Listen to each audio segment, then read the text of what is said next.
Welcome to the third video on the features of the upcoming expansion to Hearts of Iron 4. No compromise, no surrender.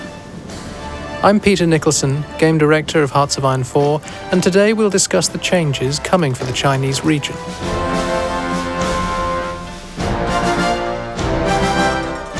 One of the most common requests for this region has been to update it with a more accurate map. Sometimes we make compromises for gameplay reasons, but we've done our best to address the major feedback we've received. As you can see, the borders, names, and look of the various factions have been updated to reflect this feedback. We've also done some tectonic trickery, and the mountains should now be in their correct positions. You'll see that the Communists now control two states, Shanbai and Yulin. But don't be fooled. Double the states does not mean twice the power. Yulin has a unique modifier called the Yulin Garrison, which represents troops in the area which are still loyal to the Kuomintang. This modifier can eventually be removed. We've also made some minor updates to the Warlords. Aside from the names and border changes, we've made additions to the shared focus trees. For example, the Markleeks share a sub-branch about unifying into one country. Similarly, Manchukuo has received minor touch-up to allow for more flavor in the region, as well as improved compatibility with Japan and China's new focus trees.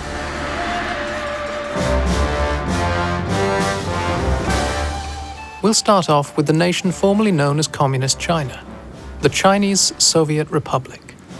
The Communists are in a dire position at the beginning of the game. The Long March saw the Red Army reduced from 100,000 to less than 10,000 by the time they arrived in Shanbai. The new base is severely underdeveloped, with very little in terms of infrastructure and facilities. However, it can be easily defended. From here, you will need to rebuild and start anew. While Mao Zedong is the de facto leader of the Communist Party, Zhang Wentian has recently become the new General Secretary, after the strategies of Bo Gu nearly led the Communists to destruction at the hands of the Kuomintang. Other things you'll need to contend with as Communist China are the national spirits you start off with. There are malices aplenty which will prevent you from organizing a strong army or from constructing factories and equipment. All of this works together to place the Chinese Soviet Republic as one of the ultimate underdog stories in Hearts of Iron 4. They're down, but not out, and despite their weak starting position, history still saw them come out on top and grow into a superpower.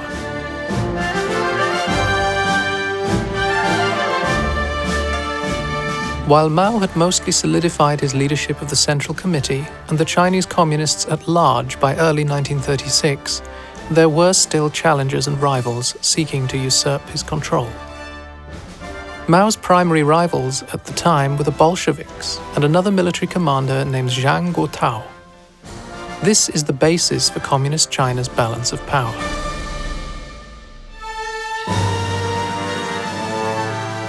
While the CSR starts off with little to no industry, the industry part of the focus tree will allow you to build up and remove some of the negatives you get from your national spirits.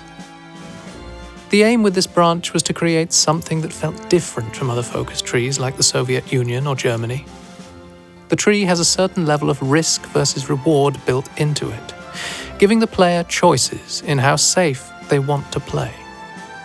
The missions given by these two focuses have drastically different times to complete, and the boons given, should you succeed, are scaled accordingly. If you pick the shorter one and fail, you only have your own greed to blame. It's possible to end up in a perhaps temporary alliance with the Nationalists and the Warlords, which means you're barred from expanding your territory and industry. Performing a rural survey will allow you to offset this by unlocking decisions that grant you building slots in exchange for political power. In the industrial branch, you can also modify the agrarian society national spirit. The player can choose to either double down on the agrarian side or take the path towards increased urbanization.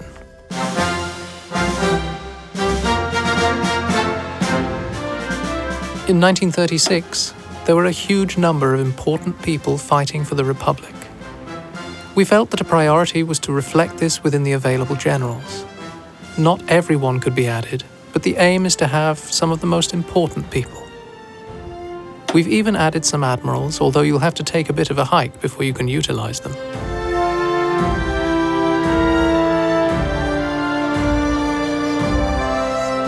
The Long March has caused the armies of the Chinese Soviet Republic to be diminished to a fraction of its previous strength. But most importantly, not everyone has arrived in Shanbai yet. This included veteran generals He Long and Zhang Guotao. As you start the game, your first objective will be to recover, reorganize, and rearm the Red Army. As you progress through the focus tree, you'll modify the Chinese Red Army's spirit, and eventually you'll have the chance to form the People's Liberation Army and all the different branches. While the Army branch features a lot of goodies, your main choice comes down to how you'd like to play. Do you want a smaller, professional army, or one that deploys a lot of soldiers? You'll also be able to engage in some foreign diplomacy by requesting tanks from the Soviet Union, until you can start up your own domestic armor production.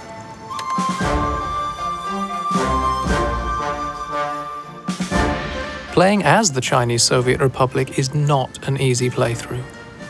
You'll have limited resources, enemies on every side, and the threat of Japan looming on the horizon. However, if you bide your time and play your cards right, you'll be able to rise to power and beat back any opponent.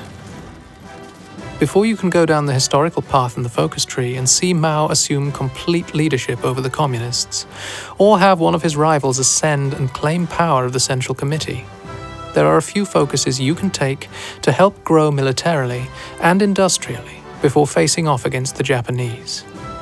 You'll be able to engage in border wars with your neighbors through the eastward and westward expeditions. Completing Know Thy Enemy will help shore up your tired and belligerent army, but you'll still need to play your best game to succeed. You'll unlock Raid Border Defenses, which can help you get further control of your neighboring areas. Using excellent tactics, you'll be able to beat the rest of China to the punch and become the faction leader of the Chinese United Front faction, which stands against the foreign invaders. However, you might not see the entire region follow your leadership, and it's even possible that the nationalists take over the control of the faction. But that's a topic for another video.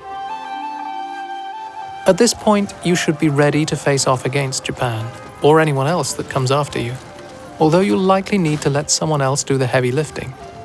But don't relax, lest the front lines collapse and you have a horde of invaders coming at you. You can take a page out of Mao's book on guerrilla warfare and strengthen your militias, unlocking guerrilla warfare decisions. This synergizes especially well with the irregulars and people's war subdoctrines in the new doctrine system. Another way that you can fight back against your opponents is by establishing guerrilla cells. This will allow you to perform sabotage operations against any country you're fighting in your core states. Through Secure the People's Support, you'll unlock the Rally Support in Chinese States decision, which will allow you to infiltrate Chinese states that you're not at war with, whether they're allies or not. These decisions will help you in a potential future war later on, as they'll give you bonuses for fighting in that state. You can even infiltrate the state so thoroughly that it'll flip to your side once war is declared between your countries, with a militia unit rising up in support of your cause. Your opponent, however, will be able to counter your actions, so don't assume it's an instant win. There is also a focus which will allow you to raid weapons depots, to gain weaponry, which will help make up for your lack of industry.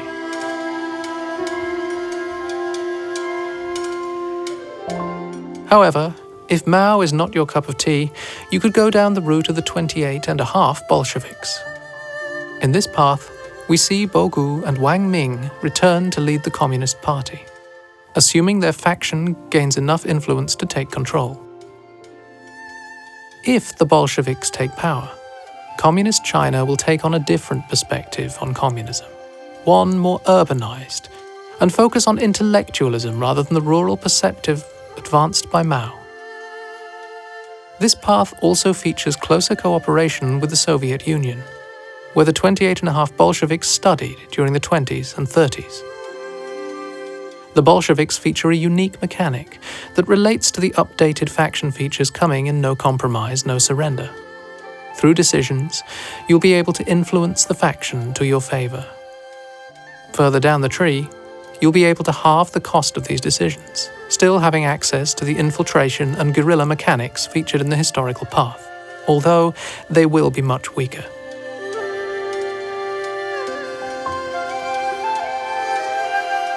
If we rewind all the way back to before we chose to burn the paper tigers, we could also choose to go another route. Once Chiang arrives in the Chinese Soviet Republic, you can establish the Unwilling Diarchy between him and Mao, completely sidelining the 28.5 Bolsheviks. Here we see the makings of a more traditional army. You'll still have to promote guerrilla warfare, but also build up and promote a regular army before you ultimately choose which way you'd like to take your nation: Mao and the guerrilla warfare, or Guotao and the more Soviet-like army.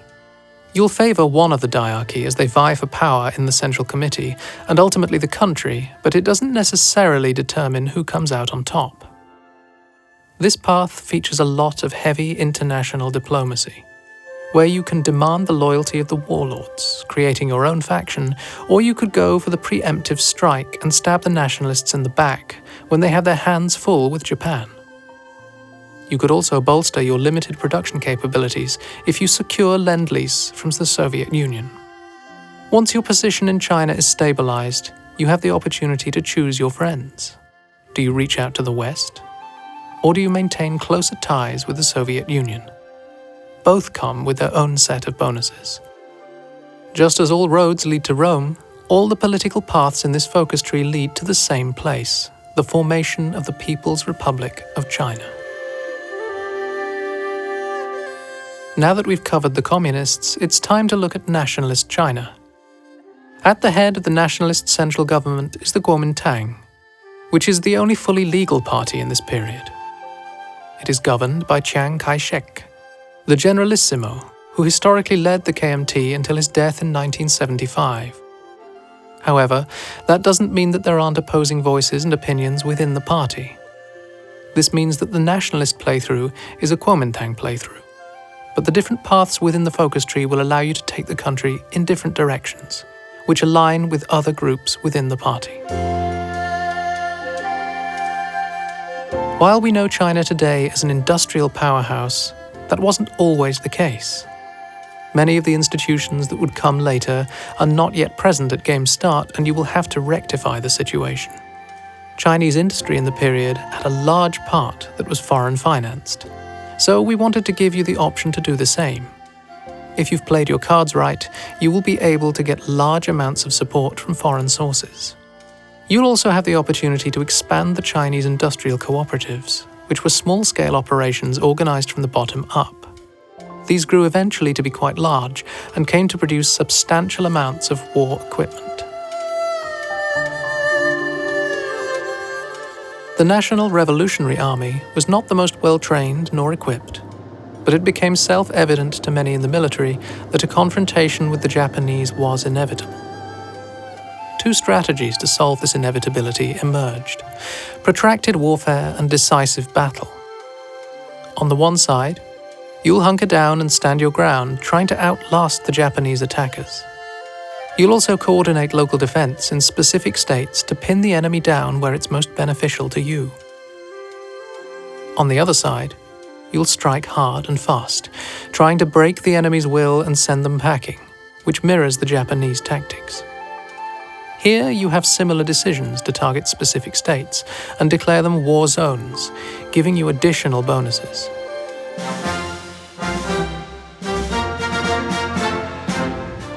In the political portion of the focus tree, we'll start off with the historical route, led by Chiang Kai-Shek. When playing this path, you'll focus heavily on using the new faction system, where you'll use your influence to force the different warlords present in the region into becoming your subjects. Chiang assured loyalty through the army, and the stronger a military leader you are, the more you will be able to integrate. Nationalist China was a big recipient of the Lend-Lease system, and so we wanted to represent this in the focus tree. As you progress through, you'll be able to seek support from both the Soviet Union and the United States. and through that, decide whether to use your equipment to bolster your economy, or instead use it to gain more control over your warlord subjects.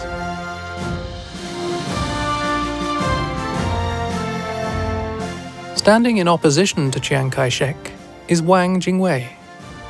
More of a politician than a military man, he has quite a different path. You'll first need to supplant Chiang Kai-Shek as chairman of the KMT, and then solidify your power through the central government institutions, known as the yuans. That way, you can prove your legitimacy by showcasing a properly functioning bureaucracy. In previous patches, we've given Nationalist China the option to hand over the north to postpone the eventual war with Japan, but we wanted to expand on this quite important decision. You'll now be able to see how many days until the Kwantung army will attack, and you're able to delay the Japanese with concessions. This can give you valuable time you need to build up your defenses. After throwing out the invaders and unifying the region under one flag, China will be looking at Asia as a whole. Perhaps it's time for the West to leave the East. The Society of Practice of the Three Principles of the People, or more commonly known as the Blue Shirts, were a paramilitary group of the Kuomintang that had a very minor impact on history. But what if they didn't? Rather than getting banned and remembered as violent brutes, what if the Blue Shirts got organized and turned into an effective fighting force? Reforming the Blue Shirts will allow you to set up local chapters in states spreading the New Life movement throughout the countryside, solidifying your control.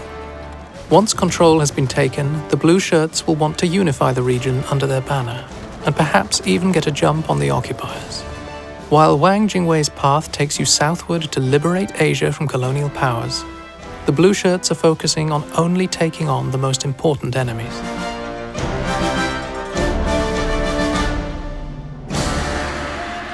But what if you didn't want to play as the KMT at all? During this period, there were several smaller groups that challenged the ruling party. Some of them unified into the China Democratic League, which would eventually become the largest opposition apart from the CCP. We've imagined a world where more groups joined the CDL, giving the player a greater selection of groups that can be brought into the movement. Depending on which ones you invite, you'll be able to choose a different leader for your newfound democracy. But uniting a few groups and choosing a president is not enough. To truly succeed, you'll need the populace on your side. Fortunately, you can encourage the spread of democratic support in your states through decisions. During the early 20th century, many Chinese had left the country, and as such you'll be able to draw support from the different democratic places across the globe. If you're able to hold off the foreign invaders long enough, you can even end up with the support of the United States, as you join their faction and bring them into the war sooner than historically. After that conflict is handled, you'll be able to bring the glow of liberty further throughout Asia and Oceania. You can stand behind the independence of all those colonized as an alternative to the Allies, even if it might bring you into conflict with them eventually. Well, that was quite a video with a lot of information.